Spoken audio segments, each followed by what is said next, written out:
ये chapter third का second part है, सीजन्स इन इंडिया। आज और यहाँ से देखते हैं जनरली इस चैप्टर को। The climate of India can be broadly classified as tropical monsoon. The Indian meteorological department IMD has recognised 4 distinct seasons. यानी ट्रॉपिकल मानसून क्या है, जो कि एक फिक्स टाइम पे आती है एंड देन एक फिक्स टाइम पे चली जाती है।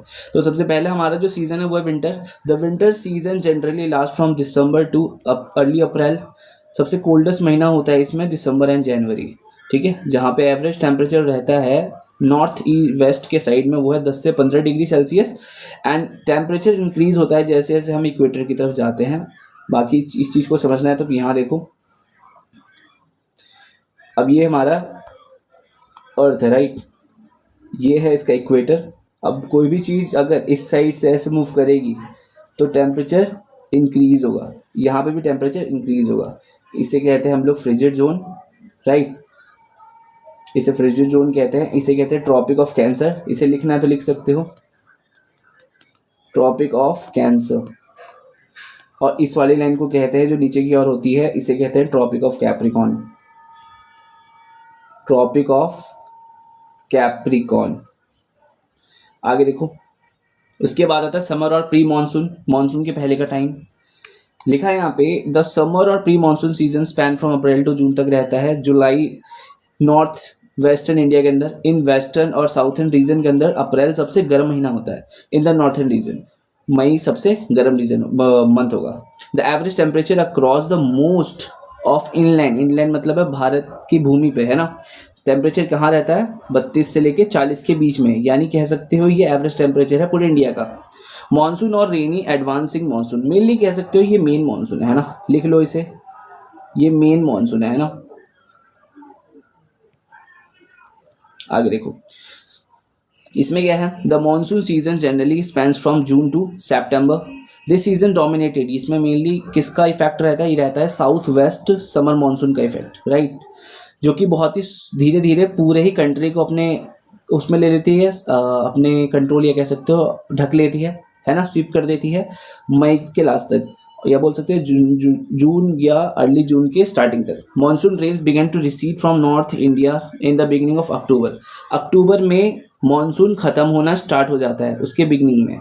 एंड साउथ में टिपिकली इसी समय पे बहुत हैवी रेनफॉल होती है। साउथ मतलब 3 स्टेट यहाँ पे याद करके रखना, केरला,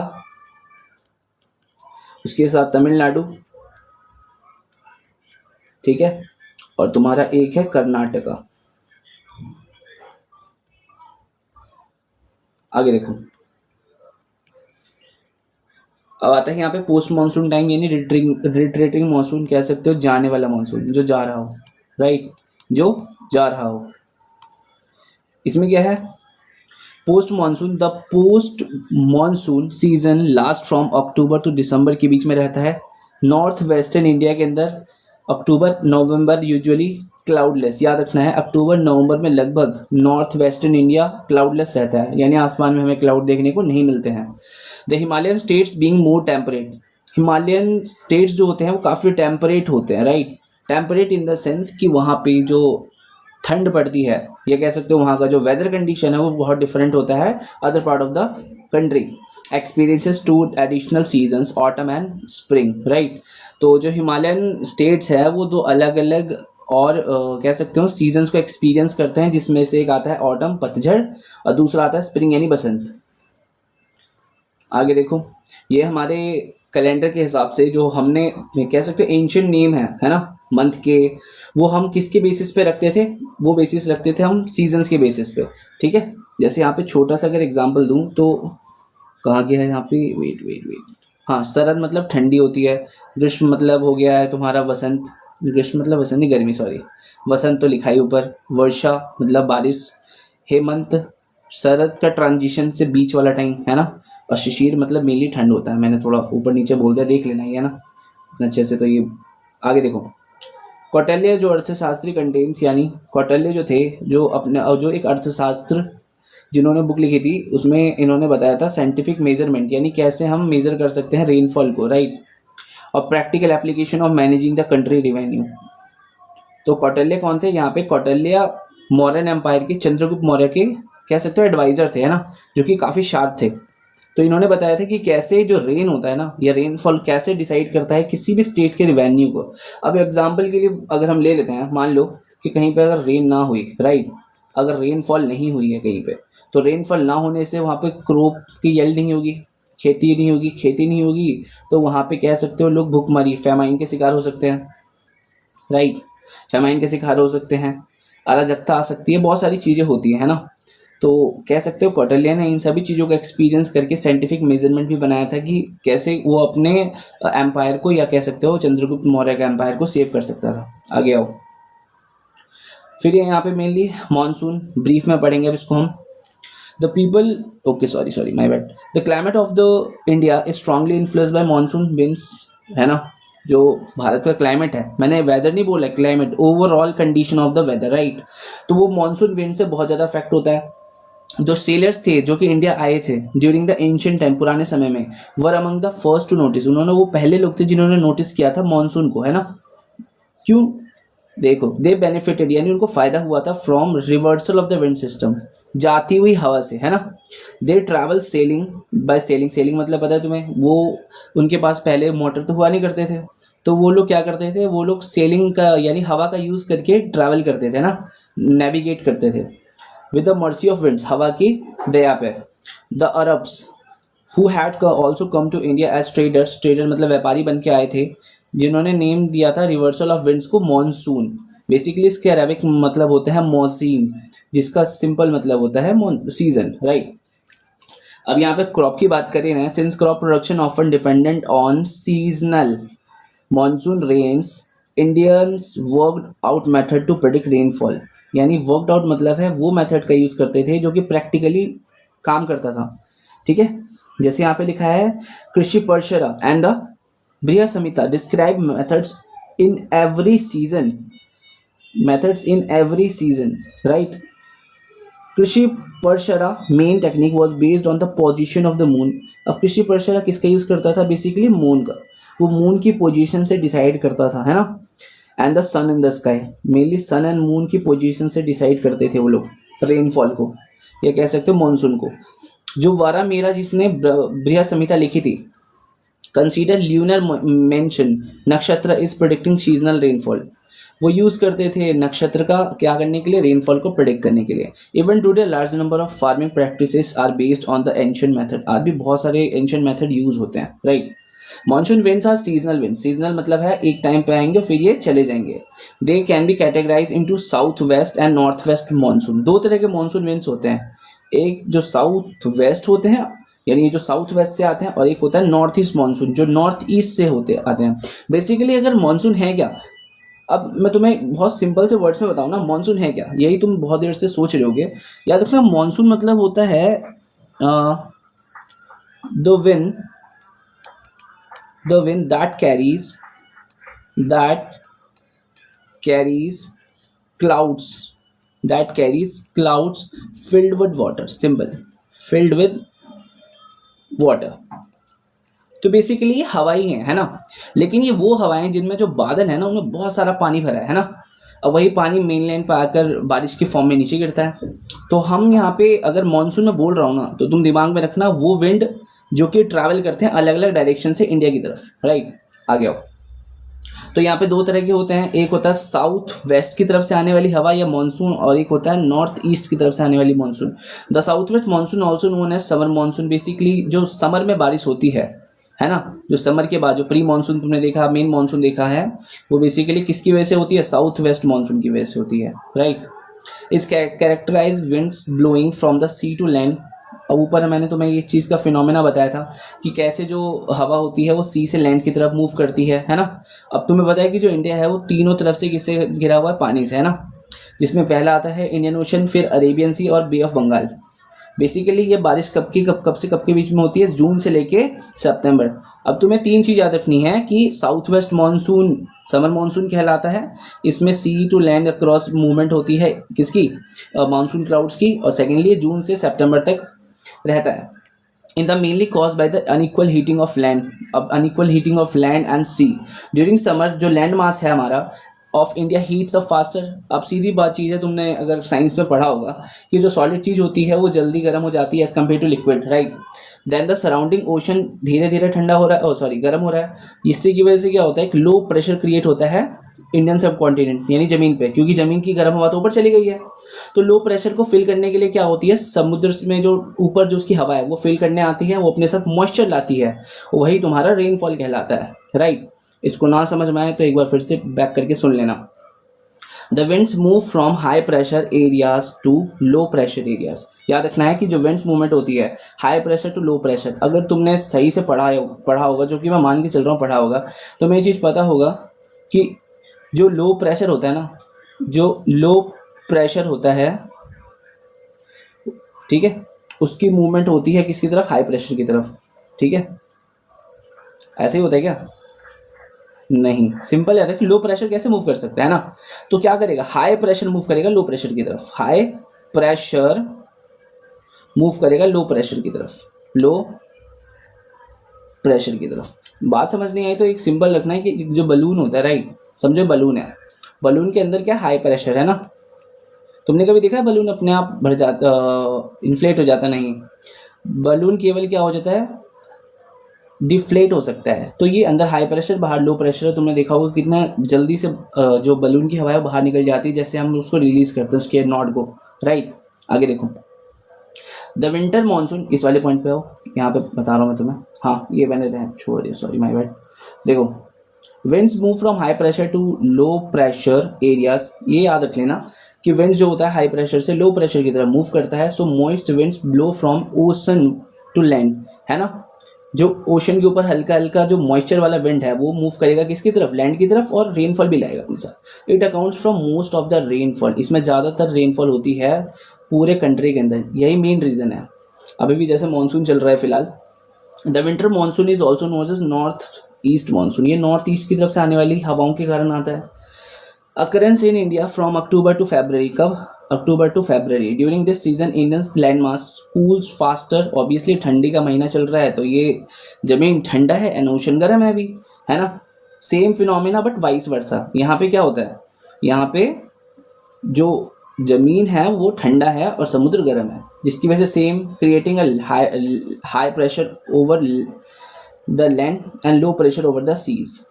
आगे आओ, ये विंड की मूवमेंट है, अब इसे ध्यान से देखोगे ना, ये विंड मूवमेंट है, दिख रहा है तुम्हें ये अच्छे से, ये विंड मूवमेंट है, राइट, दिख रहा होगा तुम्हें, जून की बात दिखा रहे हैं यहाँ पे, जून है जुलाई है, राइट, ये इनकी मूवमेंट है।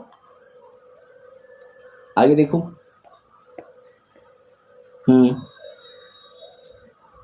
अब ये रिट्रीटिंग मानसून है, आगे इधर देख जाओ जल्दी से, हाँ, as a result cold and dry winds blows from land to sea, दोनों cold and dry winds land से सी की तरफ मूव करती है ठंडियों में, कब, विंटर में।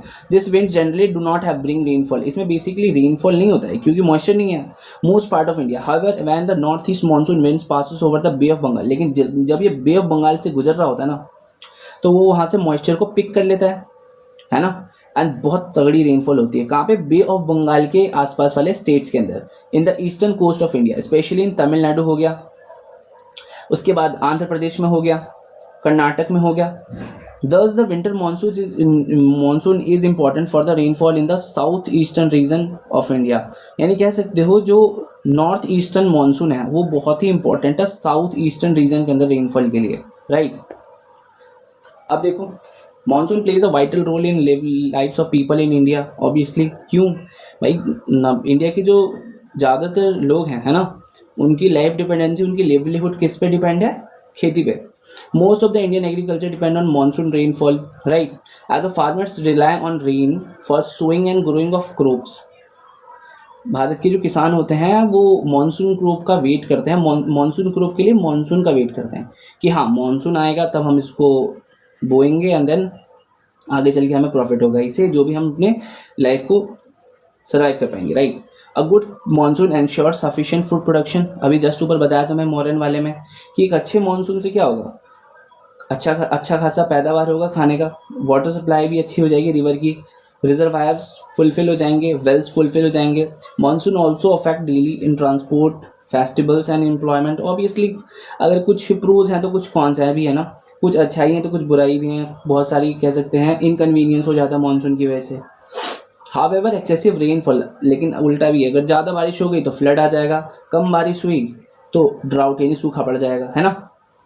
तभी इसलिए monsoon greatly influence by the economy, lifestyle and livelihood of people in India.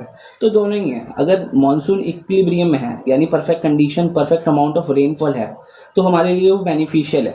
जैसे अभी रेनफॉल बहुत ज़्यादा हो गया है हमारे नॉर्थ ईस्ट असम के अंदर, तो देखा होगा वहाँ पे फ्लड आ गया, राइट। तो ये हमारे लिए जितना अच्छा है उतना कहीं ना कहीं बुरा भी है अगर ज़्यादा बारिश हो गई तो। आगे देखो, under the national monsoon mission NMM, ministry of earth science, government of India developed state of art weather and climate prediction model इन्होंने लॉन्च किया है, जिससे हम क्या करेंगे, वेदर, फ्यूचर में वेदर एंड क्लाइमेट को प्रिडिक्ट करेंगे। ओवरऑल ऑब्जेक्टिव क्या है इसका, मानसून प्रिडिक्शंस को इम्प्रूव करना हर टाइम फ्रेम पे, right. Mission Mausam is design to position India as a global leader in weather and climate science, है ना, इंडिया को विद स्टैंड करवाना विद कह सकते हैं global standard. This mission aims to make the nation weather ready. Weather ready that means कि हम पहले प्रेडिक्ट करके बैठे हों कि हाँ जो वेदर है वो कैसा होने वाला है, या climate smart, meeting the global standard. It aims to improve weather and climate service, ensuring timely and precise observation, modeling and forecasting information for multiple sector including agriculture, disaster management and rural development। अब ये चीज़ समझो अच्छे से, agriculture के लिए क्यों important है। हमें पता चल गया कि हाँ इस साल जो मानसून है वो उतना अच्छा नहीं रहने वाला है, तो गवर्नमेंट क्या करेगी, गवर्नमेंट एग्रीकल्चर के लिए इरिगेशन फैसिलिटीज़ प्रोवाइड करेगी ताकि जो खेती बाड़ी वो अच्छे से हो पाए।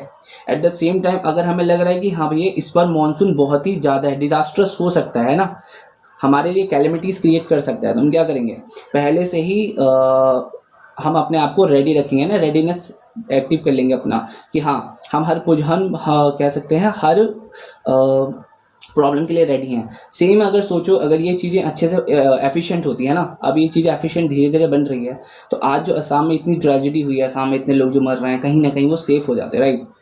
एंड रूरल डेवलपमेंट के लिए बहुत ज़रूरी है। अगर हमें पता रहेगा कि बाढ़ से कैसे बचा जाता है, कैसे हम टेकल कर सकते हैं ड्राउट को, तो अपने आप ही रूरल डेवलपमेंट भी स्ट्रांग हो जाता है। अब क्लाइमेट चेंज क्या है, one of the most urgent challenges जो अभी वर्ल्ड पूरा फेस कर रहा है ना, वो है क्लाइमेट चेंज, बदलता हुआ मौसम। It refers to long term changes in weather pattern, लंबे समय तक जो एक चेंज हो जाता है ना वेदर के अंदर, उसको क्लाइमेट चेंज कहते हैं।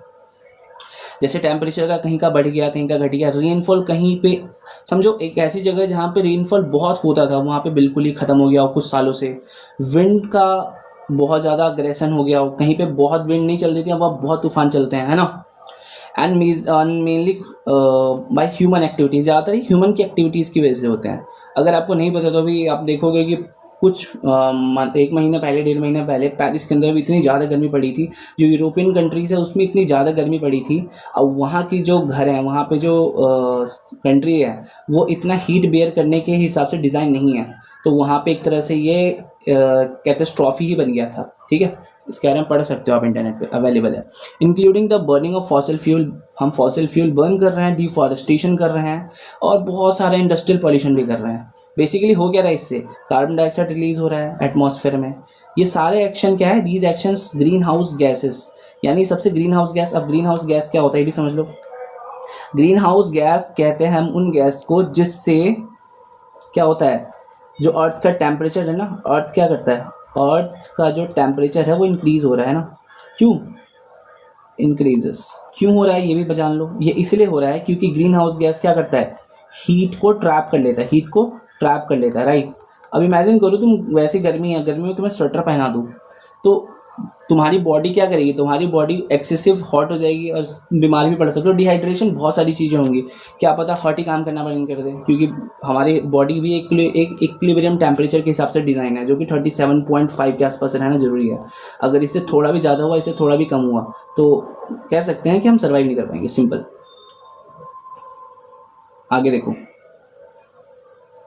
हाँ, such as carbon dioxide, methane gas हो गया, राइट, मीथेन हो गया, उसके बाद यहाँ पे मीथेन हो गया, उसके बाद नाइट्रस ऑक्साइड हो गया, वाटर वेपर, ये भी अपने आप में हीट ट्रैप करता है in the atmosphere, trapping heat and raising the global temperature. As a result we are witnessing more frequent flood, ज़्यादा फ्लड देखने को मिलता है हमें, सूखा देखने को मिल रहा है भाई बहुत ज़्यादा।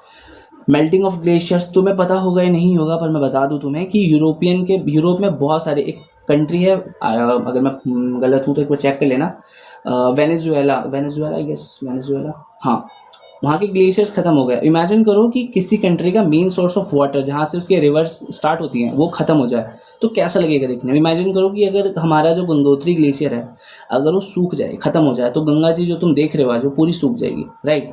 तो ये अपने आप में कितना ज़्यादा अजीब चीज़ है ना, कितनी बुरी चीज़ है। तो ये कहीं ना कहीं ये इसमें भी इम्पैक्ट करती है। अब इससे क्या हो, ओवरऑल सी लेवल इंक्रीज हो रहा है, तो जो कोस्टल सिटीज़ होती हैं, जो समुद्र के किनारे लगी होती हैं, उनके एग्जिस्टेंस पे खतरा आ गया है, क्योंकि अगर समुद्र का लेवल बढ़ेगा तो वो अंडर वाटर हो जाएंगे, right.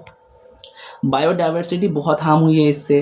Climate change not only threaten ecosystem but also human health. Obviously human health पे भी इम्पैक्ट आता ही है, हमारी बॉडी इतना हीट संभालने के लिए डिज़ाइन नहीं है, राइट। तो इससे देखा होगा जो अभी मई जून का टाइम होता है बहुत सारे लोग डिहाइड्रेशन का शिकार हो जाते हैं, बहुत सारी चीज़ें होती हैं। Agriculture and livelihood, you may recall that you have planned, छोड़ो इधर देखो, what actions can be taken, इसके लिए हम कौन सा एक्शन ले सकते हैं to reduce these changes. It is also great impact on almost all sections of the population including women and children as well. Tackling this issue require collective efforts, सबका effort एक साथ चाहिए, एक इंसानी या किसी एक कंट्री के एफर्ट से ये चीज़ नहीं होगी। इसमें मेनली क्या है, कार्बन का फुटप्रिंट कम करना पड़ेगा। कार्बन फुटप्रिंट कम करने का मतलब ये होता है कि हम ऐसी चीज़ें यूज़ करें जिससे कार्बन एमिशन ना हो, राइट। यानी अगर मैं तुम्हें कोई पूछे what is the meaning of carbon footprint, तो याद रखना है कि हम जो भी काम कर रहे हैं ना उसमें कार्बन एमिशन को हम क्या कर दें, रिड्यूस कर दें। रिड्यूस करें साथ में से ज़ीरो कर दे तो और बेहतर है, राइट। इसका फर्स्ट स्टेप तुम कैसे ले सकते हो, इसका फर्स्ट स्टेप ले सकते हो तुम पब्लिक ट्रांसपोर्ट को यूज़ करके, पब्लिक ट्रांसपोर्ट को यूज़ करके, ठीक है। पब्लिक ट्रांसपोर्ट को यूज़ करके हम इस चीज़ का बेनिफिट ले सकते हैं। Every small steps count and every human being plays a vital role in reshaping healthier and greener future, right. अब ये चीज़ तो तुम पढ़ लेना है ना, ओके। अब ये देख लो, जैसे पिछले साल पंजाब ने भी एक बहुत भयानक फ्लड देखा था, उसकी केस स्टडी है। In 2025 Punjab experience severe flood due to heavy monsoon, बहुत भयानक मानसून आ गई थी पिछली बार पंजाब के अंदर, जिससे rains and the consecutive swelling of the river, यानी समुद्र का जो लेवल, सॉरी समुद्र बोल रहा हूँ, माय बैड, जो नदियां हैं उनका लेवल बढ़ता चला गया, जिसमें 3 नदी मेन है, सतलुज, बीज and Ravi. The flood damage large part of the state including villages. Obviously अब फ्लड है तो फ्लड को कोई रोक तो सकता नहीं है सर्टेन, अगर पहले से हमने इंफ्रास्ट्रक्चर डेवलपमेंट ना किया, हमने सही से फ्लड मैनेजमेंट सिस्टम ना क्रिएट किया हो, तो पानी को कौन रोक सकता है। विलेजेस तबाह हो गए, एग्रीकल्चर फील्ड्स खराब हो गए, हाउसेस चले गए, इंपॉर्टेंट इंफ्रास्ट्रक्चर जो था, पुल थे बहुत सारे, वो सब, रोड, ये सारे बह गए, such as roads and bridges. while the water started to recede in some places and relief operations were carried out, the overall impact was devastating. तबाही भरा था ये पूरा, है ना। The state suffered heavy economic loss. Obviously इतनी सारी चीज़ें अगर जाएंगी किसी भी स्टेट की तो वो इकोनॉमिकली वीक हो ही जाएगा। सोशल डिस्ट्रप्शन हो गया, लोग परेशान थे, इन्वायरमेंटल डैमेज हुआ, बहुत सारे पेड़ बह गए, है ना। Underscoring the urgent need to improve flood management, यहाँ पे एक वर्ड आ गया क्या, फ्लड मैनेजमेंट, है ना। तो फ्लड मैनेजमेंट एंड प्रिपेयर्डनेस, ये दोनों वर्ड ऐसे वर्ड हैं जिनका ये हमारे लिए जब भी बेनिफिशियल है जब हमारे पास फॉरकास्ट होगा। क्या होगा, फॉरकास्ट, जिसके बारे में मैंने ऊपर बात की थी कि अभी हम इस पे काम कर रहे हैं, राइट। आगे देखो, अब इसका कॉज क्या था, flood in Punjab resulted from both. Obviously दोनों की गलती होती है, वैसे नेचर की गलती ज़्यादा नहीं होती है, ज़्यादा ह्यूमन की गलती होती है। देखो कैसे, पहला natural cause, in 2025 Punjab face very heavy monsoon rains, बहुत ही भयानक बारिश हो गई वहाँ पे, ठीक है, विच वर इंटेंसिफाइड बाय वेस्टर्न डिस्टर्बेंस। अब हुआ क्या, वेस्टर्न डिस्टर्बेंस ने क्या किया, वेस्टर्न डिस्टर्बेंस ने जो मानसून था उसको और ज़्यादा अग्रेसिव बना दिया, जिसकी वजह से और ज़्यादा मॉइस्चर आया, और ज़्यादा रेन हुआ। It rain not only Punjab but also in Himachal Pradesh and Jammu Kashmir. The major rivers of Punjab and Satluj, Beas, Ravi and Ghagar were already flowing high before the heavy rains. Normal बारिश से भी obviously जब हम slope की बात करते हैं ना, लाइक जब हम माउंटेन एरिया की बात करते हैं, तो ऐसे अगर समझोगे, अगर कोई स्टेट इस वाले एरिया में आता है जो कि लोअर ग्राउंड पे है और एक अपर ग्राउंड पे है, तो जो ऊपर वाला स्टेट है उसकी जो रिवर का पानी है वो ऑटोमेटिकली नीचे आएगी, राइट। इसकी वजह से क्या था, जो हिमाचल प्रदेश था उस या कलेक्टिवली हिमाचल प्रदेश और पंजाब की वजह से वैसे ही रिवर्स ओवरफ्लो हो रखी थी। और जब रेनफॉल ज़्यादा हो गई, जब और ज़्यादा रेनफॉल आ गई, राइट, जब और ज़्यादा बारिश हो गई, तो वाटर क्या किया, hills and local rainfall cause overflow हो गया, सीवर फ्लोडिंग हो गई और बहुत सारे पंजाब के पार्ट डूब गए। फिर ह्यूमन मेड कॉज क्या है, the flood were further aggregated, और बढ़ गया, है ना, किसकी वजह से, वीक ओल्ड रिवर इम्बेकमेंट्स, है ना, जो नदी के साथ साथ हम एक कह सकते हैं इम्बेकमेंट क्रिएट करते हैं, एक तरह से प्रिकॉशनरी स्टेप होता है फ्लड से बचने का, इसे कह रहे हैं धूसी बांध कह रहे हैं इसे, which could not stop the rising water during heavy monsoon rains. People had also built houses, जो कि बहुत पास में लोगों ने बना लिए थे, फार्म्स बना लिए थे too close to the river, reducing the natural space where the water could spread safely, जहाँ पानी या कह सकते हो जो फ्लड वाटर था वो इजीली स्प्रेड हो सकता, वो जगह भी लोगों ने क्या किया था, वो जगह भी लोगों ने यूज कर लिया था। Reducing the natural space where flood water could spread safely over time. Silt, okay, तुम्हें पता है नदियाँ अपने साथ मिट्टी लेके आती है, वो जम गया, मड जम गया। Collectively river and dams reducing their capacity, जिसकी वजह से ओवरऑल कैपेसिटी कम हो गई। अब तुम्हें पता हो ना हो, लेकिन जो डैम होते हैं ना, उनकी कैपेसिटी स्लेट हमेशा ही कम करती रहती है, क्योंकि पानी अपने साथ हल्का फुल्का मिट्टी लाती है और उसको जमा करती रहती है, राइट। वो नीचे जमा होते रहते हैं, सस्पेंड होते रहते हैं नीचे नीचे, और उसकी वजह से जो रिवर होती है या डैम होते हैं उनकी कैपेसिटी धीरे धीरे घटती है। फिर क्या हुआ, reducing their capacity to hold carry water, पानी रोकने की क्षमता घट गई इनकी। Some area flood warning came late, पता है जो मिसकम्युनिकेशन या लेक ऑफ कम्युनिकेशन की वजह से चीज़ें सही से लोगों तक नहीं पहुंची। लिविंग पीपल अनप्रिपेयर्ड, लोग अनप्रिपेयर्ड थे, और बहुत ज़्यादा इंक्रीज हुआ क्या, उनका डैमेज, और ज़्यादा डैमेज हो गया, है ना, जो डैमेज को हम रोका जा सकता था। देख रहे हो यहाँ पे कहाँ तक पानी है ना। अगर ये मान के चलो, ये एक आर्मी के ऑफिशियल्स लग रहे हैं, तो ये मान के चल रहा हूँ मैं 5'7" या 5'8" से ऊपर के होंगे, तो इतना फ्लड है। इस गाय को देख लो, समझ रहे हो, इतने फ्लड के अंदर उस वक्त ये लोग थे। Effect of the flood in Punjab. Many people lost their lives and fled in the flood, right? बहुत सारे लोगों की जान चली गई।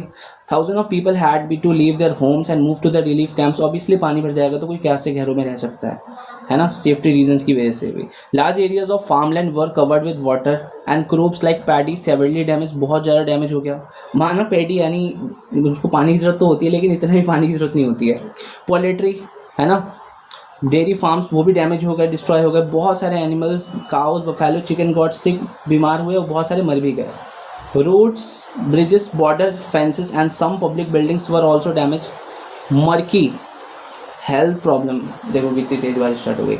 Health problems including spread of water borne disease, पानी की वजह से फैलने वाली बीमारी, ठीक है। सैनिटेशन की कमी, अब तुम बाढ़ में सैनिटेशन की उम्मीद क्या ही कर सकते हो, राइट।